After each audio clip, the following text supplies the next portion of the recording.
Mirëmbrëma shikues të televizionit të VNJ. Jemi këtu në selinë e NATO-s në Bruksel, ku do të realizojmë një intervistë ekskluzive me Zv.sekretaren e Përgjithshme të NATO-s, Radmilla Shekerinska, e cila do të na jap detaje më shumë rreth situatës në Kosovë, takimeve të cilat janë mbajtur të ministrave të jashtëm këtu në selinë e NATO-s në Bruksel, por edhe për dialogun Kosovë-Serbi. Mrs. Shekerinska, thank you very much to do this interview exclusive for our television in Kosovo. Welcome to NATO headquarters. Thank you. First of all, NATO, through KFOR troops, plays a key role in maintaining security and stability in Kosovo.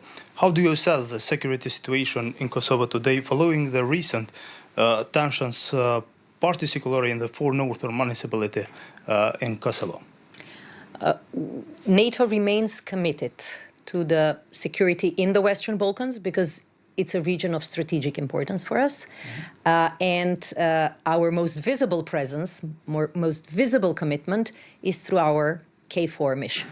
It is the biggest mission of the alliance, and it is not a coincidence because we believe that the security of the Western Balkans matters to the alliance, and because we believe that the political dialogue between Belgrade and Pristina can be supported by our presence there.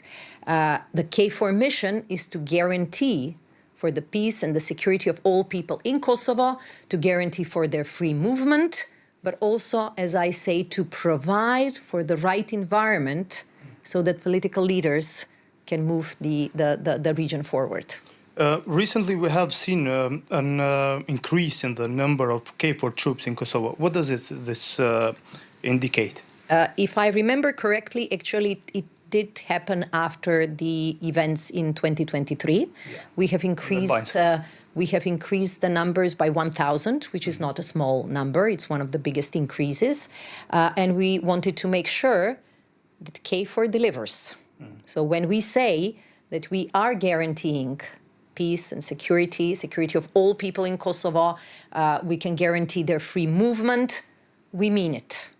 And this is why KFOR remains committed, and this is why we, on one side, have cooperation both with institutions in Kosovo, with Kosovo police, but also with EULEX.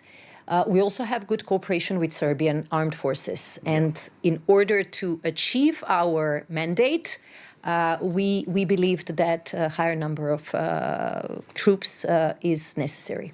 We are in NATO for the meeting of the foreign ministers. It's being held in Brussels. What message does this meeting convey to the countries Western Balkan? This was a meeting of foreign ministers of all 32 allies aimed at our deterrence and defense, which means increased defense spending, all these discussions that we have had, but also very much focused on supporting Ukraine. But even while we were discussing these two issues, a number of ministers have raised the importance of the Western Balkans. We believe that the security of the Euro-Atlantic, of our continent, very much depends on what happens in the Western Balkans. Yeah. And I'm glad that all of the ministers from our region send the same message, that the situation in the Western Balkans should never be neglected, and that the focus should remain there, both by them but also by the alliance. For one message finally, for Kosovo and Serbia on dialogue, shortly. KFOR is there to support Belgrade and Pristina political dialogue. The presence, the military presence, cannot solve the challenges of long-term peace and stability. Only political dialogue and sometimes painful compromises can do it. Thank you very much, Mrs. Shekerinska, to do this interview exclusive for our television. Thank you very much. Faleminderit.